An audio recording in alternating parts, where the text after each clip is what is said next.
So let's go ahead and talk about some tactics on tenant placement. I'd like to do so in the sense of going one by one and talking about a situation a tenant presents to you.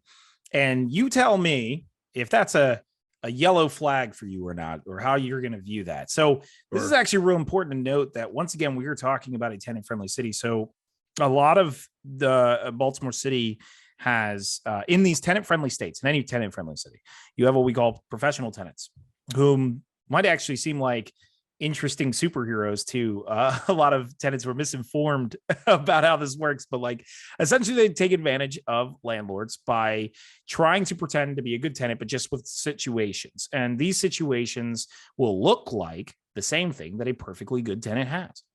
And if you let them in, they're going to hold your house hostage for years. Now, the problem is this creates some interesting situations where we actually have to regard normal scenarios as yellow flags.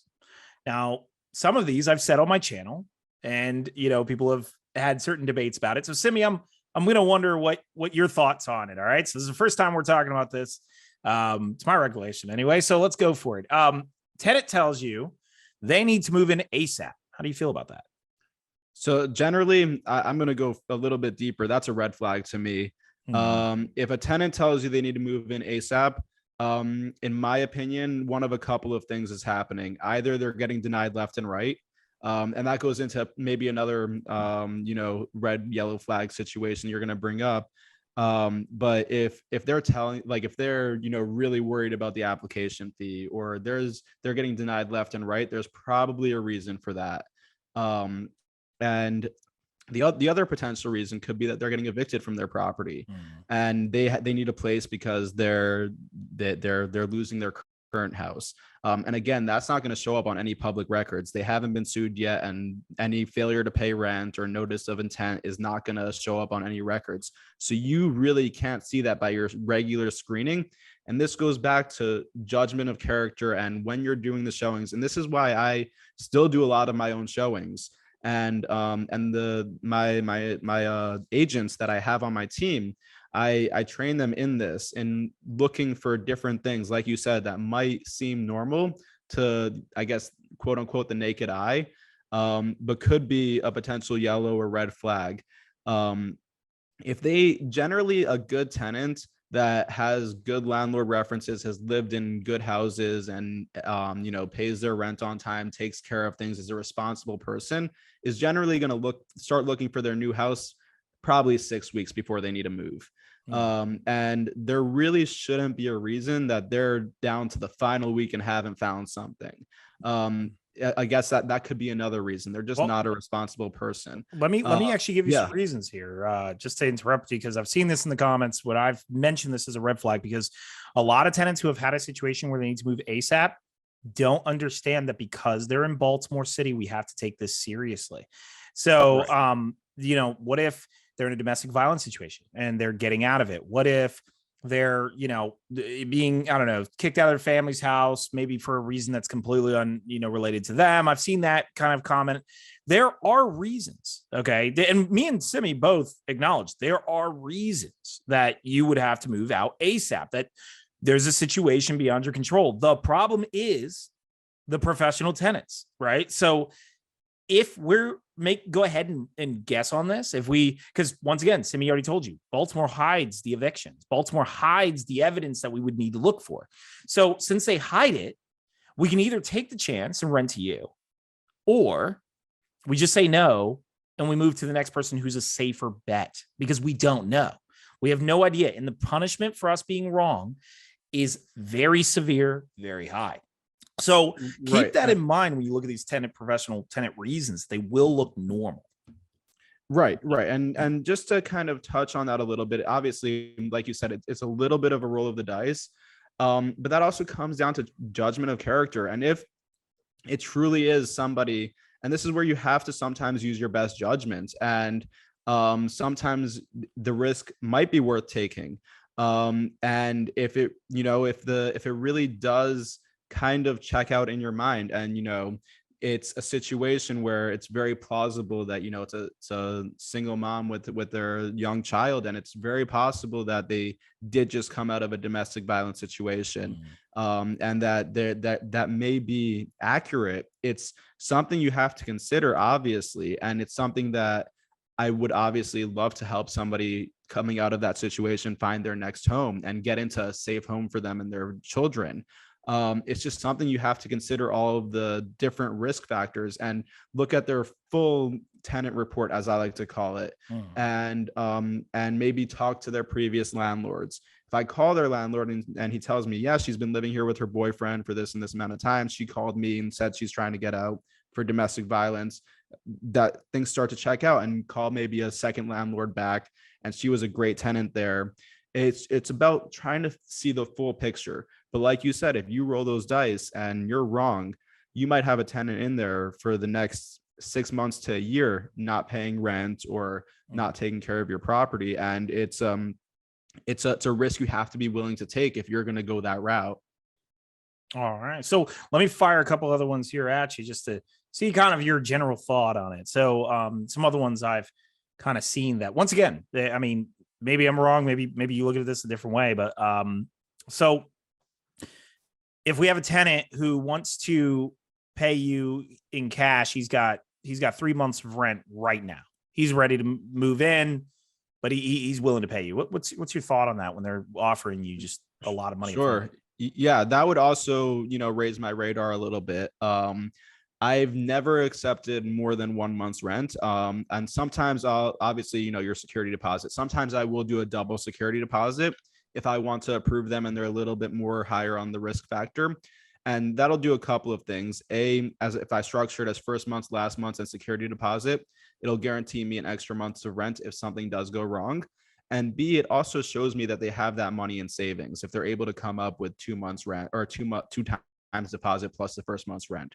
So it shows me that they have a little bit of, a cushion in life, and that they're responsible enough to have that money saved up, or, at least be able to come up with that money. But in general, to get back to your question, somebody who shows up with 3, 4, 5 months in cash ready to go, there's, again, generally a reason for that. And at a lot of times from, people who I've spoken to in real estate who have done that, as soon as that 5, 6 months are done, you don't see another cent in rent. So yeah, they might have that 6 months right now, but if they're trying to pay you 6 months upfront, that means they've probably been getting denied on regular applications, because who in their right mind would want to give you 6 months upfront of rent if they could easily pay that month to month? There's generally these type of things, while they may look very, normal on the surface, there's generally a reason. If somebody's coming to you before you even screen them and telling you, yeah, I'll pay you 3 months up front. If you come back to somebody with a denial, for instance, you send them we personally send denial letters, and they call you up like, why was I denied, blah blah blah. You send them their report, you explain to them why they were denied, and then they say, I could pay 3 months up front if that helps. That would be a little bit different to me. But if somebody immediately off the bat comes up and says, I have 6 months up front for you, or I have 3 months up front for you, that would, raise my radar. That would be what I guess we would consider a yellow flag. And, that's actually good, important points, because now, once again, we note some exceptions to that. There's also some where I've seen, if you're around April, oftentimes people's tax returns is what's giving them such a large amount of money all randomly at once. And it can be a factor. Once again, tenant placement is you take a whole collection of the individual, but it's just a factor to consider. Also note that the first month and last month's rent, in my opinion, is a fallacy. It's really first and second month's rent, because if the tenant doesn't pay the second month, then you are forced to use the last month for the second month. And lawyers have told me that. And so I was like, an important distinction there as well. As to why I structured as first month's, last month, and security rather than first month's and 2 times security. In the state of Maryland, you are allowed to accept up to 2 times security deposit of 1 month's rent, but your security deposit, until the tenant is out of there, cannot be used as rent. So if you accept 2 times deposit, until you actually get them out of there, you can't use that part of any of that deposit. That deposit has to be put into an escrow account. So you cannot use that deposit as rent. But if you have first month's, last month's rent and security deposit, you can use that last month's rent as a rental for any missed months that they might have. So I guess just throwing out some other ones here. How do you feel about extremely large education debt? Sure. So that one, to me, actually, I have no problem with. Personally, when I'm running my screening, two things that I don't really factor in are medical debt and student debt. In America, generally, a large portion of the population will have a decent amount of either medical or student debt. And the way that I look at it from my experience is generally those things will wait over rent. If somebody, for instance, has, maybe a repossession in their past or owes a lot on credit cards and is paying monthly installment on credit cards, those are things I factor in a lot more. But to me, medical and student debt, I really generally don't look at all. So actually, I'm in a similar camp with that. A lot of times, those two types of debt are often more easily accrued and harder to get rid of. And a lot of times, medical debt is being disputed. So it's through a process that takes forever for insurance to pay for it. And so that's understood. Education's an interesting one, though, because I'll give you one caveat to that. Now, professional tenants aren't usually getting large education loans. So this is really nothing to do with them. But if a student has education debt and it's in forbearance, a lot of times I'll ask them, when does that end? When do your payments for your education loan start up? And I've had it happen several times where they'll say, oh, we're in, July, and they're like, oh, November, especially after COVID, when a lot of it got postponed. And I'll say, okay, what are your payments for November? And she's like, or they, whatever, $500. So I say, okay, so if you were to increase the rent by $500, do you feel you still could afford it? And sometimes you'll notice that they didn't really think that far ahead. They're kind of like, oh yeah. And right. So that is something I do try to take into account, just making sure to protect yourself from a future situation you're not accounting for. Right. And that is a very good point. And again, I guess if, somebody in that situation had really good credit, that would be something that would obviously concern you a little bit more, because they're not going to want to miss payments and hurt their credit. And then you might get to the point where they're paying partial rent and kind of getting on a payment plan with you and trying to work out, how they're going to pay rent. But a lot of times I've noticed, at least in my experience and with the houses I'm doing, generally students don't have the best credit to begin with. And a lot of times what I've noticed is that they'll push off their student loan payment instead of missing rent, because missing rent is carries obviously the ability that they and the threat that they maybe lose their house. Whereas missing a student loan payment, all it does is affect their credit. And a lot of times, if their credit is already not great, they won't view that as such a negative. All right. I'll throw one last one at you here, just curious your thoughts. So this one, obviously not a professional tenant, but how do you feel about someone who's 18 and just first house? Yeah, that's a really tough one, because everybody's been in that situation. You and I have been in that situation where you're looking to rent your first property and everybody's telling you no because you don't have any rental history. So a lot of times I personally don't have too much of an issue with that if their income is significant enough to make the rent. The biggest factor there is that you're going to have to be worried about, are they responsible to save their money and have that $1,200 every month? So a lot of times I'll see if a parent can co-sign for them on that in that situation. A lot of times I've found in Baltimore City, at least from my experience, it's a little tougher to get the parents to co-sign, because often the parents are not in the financials, which means they often can't afford to co-sign. Now, right. When we're in regards to students, like Johns Hopkins students, well, then it's not really a problem. Right. But and honestly, with students, a little bit, I really don't have that concern at all, because a lot of times their student loans will co-sign. Their parents will co-sign, and their student loans will also cover housing in many cases. So they're actually getting that covered. Specifically when you talk about Johns Hopkins University and that sort of situation.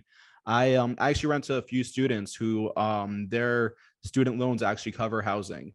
So when Exactly. they took out their student loan, they took a part of that is taken out to cover housing for those number of years that they're going to be in school. And So I view it a little bit as more guaranteed.